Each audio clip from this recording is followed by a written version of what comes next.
But what you do isn't for the quick win. It's for the big win. It's for a happier, healthier society, as well as for happier, healthier children. Thank you, Ant and Dec, and thank you, Mike and the Ford Trust for bringing us all here together this morning. I'm so pleased to be joining you to launch the Taking Action on Addiction campaign. And I'm grateful to those of you who have shared your experiences of addiction with me here today. Addiction is not a choice. No one chooses to become an addict. But it can happen to any one of us. None of us are immune. Yet it's all too rarely discussed as a serious mental health condition.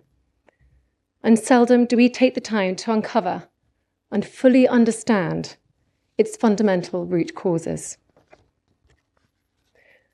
The journey towards addiction is often multi-layered and complex. But by recognizing what lies beneath addiction, we can help remove the taboo and shame that sadly surrounds it.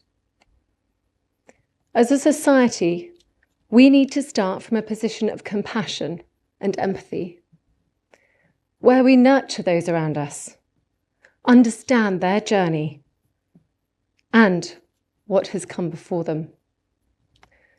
We need to value and prioritize care and support, helping to restore and connect individuals who are clearly suffering to the people around them. That is why I'm so passionate about the work of the Ford Trust, an organisation I'm so proud to be patron of. This is the work that you and many other charities provide day in, day out, and it's needed now more than ever. The pandemic has had a devastating impact on addiction rates, and families and children are having to cope with addiction in greater numbers than ever before. We know that over 1.5 million people across the UK who did not have substance misuse prior to lockdown may now be experiencing problems associated with increased alcohol consumption. Around 2 million individuals who are identified as being in recovery may have experienced a relapse over the past 18 months.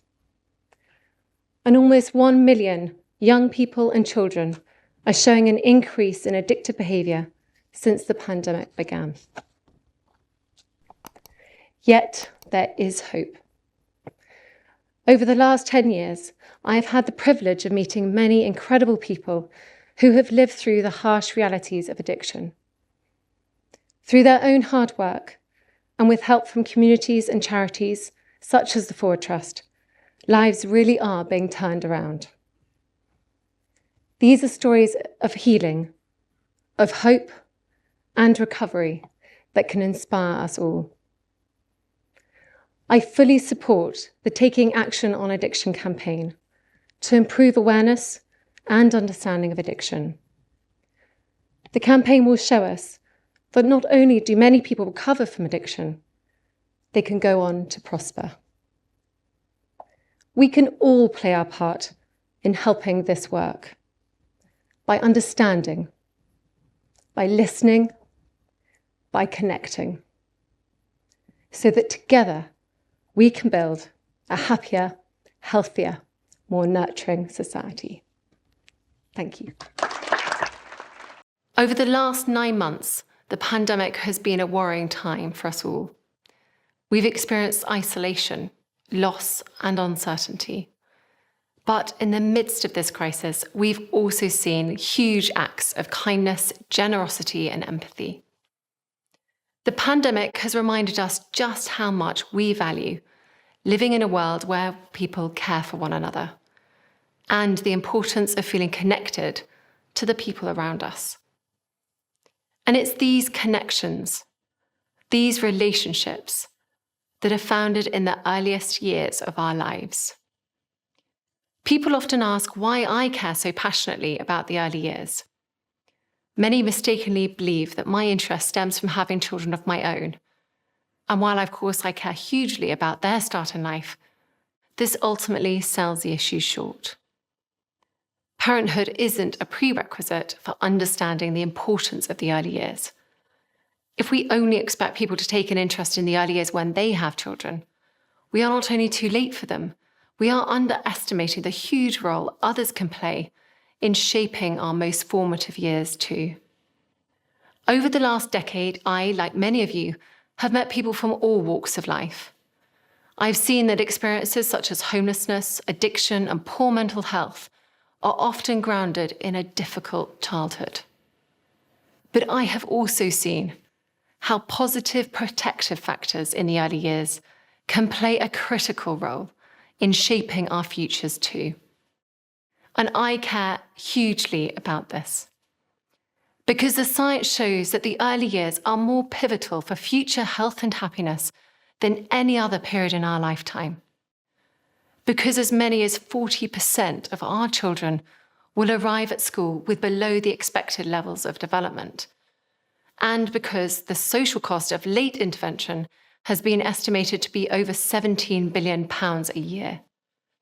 The early years are therefore not simply just about how we raise our children. They are, in fact, about how we raise the next generation of adults. They are about the society we will become, which is why I wanted to start a society-wide conversation, to hear what people across the UK think about the early years too. I was humbled that over 500,000 people responded to the 5 Big Questions survey, showing just how much people wanted to talk about this. We combined these findings with national research and a COVID lockdown survey, and together this represents the UK's biggest ever study on the early years. These collective insights are critical, and the questions they pose will help guide our work in the years to come. Firstly, if parents are struggling to prioritise their own well-being, how can we better support them? Secondly, what is at the root of why parents feel so judged?